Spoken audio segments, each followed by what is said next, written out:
Okay, now check this out. You cannot tell me that I am the only one who does this. I'm just finishing up some biscotti. Put it like this, flour tortilla, not too much, not too little, just right. Right.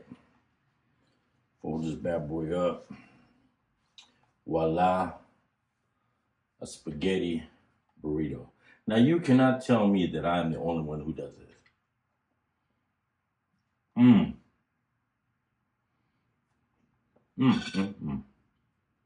And a flour tortilla with butter and a little bit of cinnamon.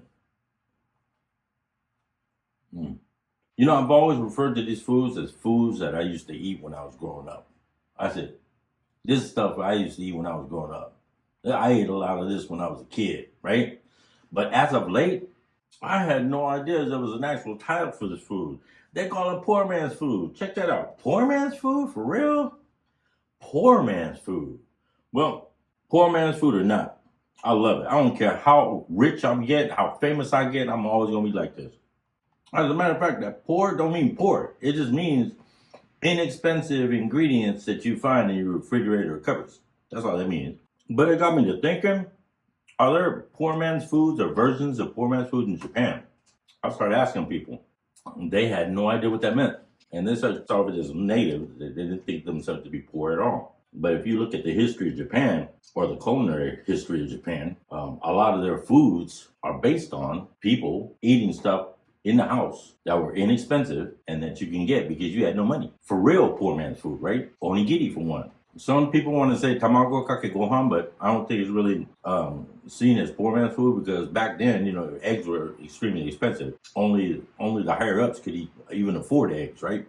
So now that wouldn't be it. But nabe. Nabe, all you need is miso, which everybody makes their own. You make the soup. Anything you got in the refrigerator, vegetable-wise, you can put in there. You happen to have some fish, you can put that in there too. It'll feed the whole family. For 2 days, put that soup back in the refrigerator, take it out the next day, put some more vegetables in there, and at the end, put udon noodles in there or rice. They eat good. Mabo tofu.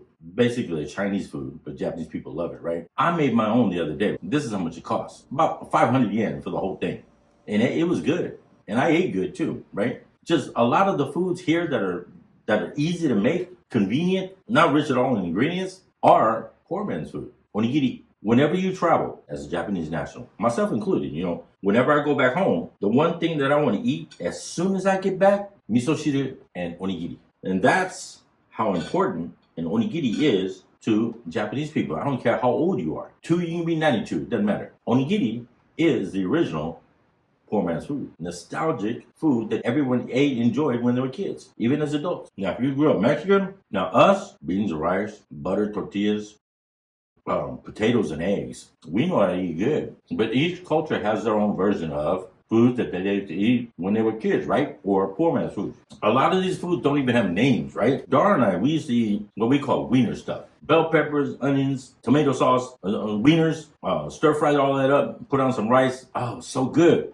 Didn't cost nothing. We enjoyed it. But I'm just curious to know, what are some poor man foods that you ate as a kid? If you could introduce those to me, I'd like to try them. I'm open to anything. All right. You guys have a blessed day. It's rainy season out here, and that means it's going to rain for a whole month. Literally, a whole month. And after that comes humidity. I hope that none of you are coming out here during summer because the summer's here. You don't want to do it. Talk to you guys later.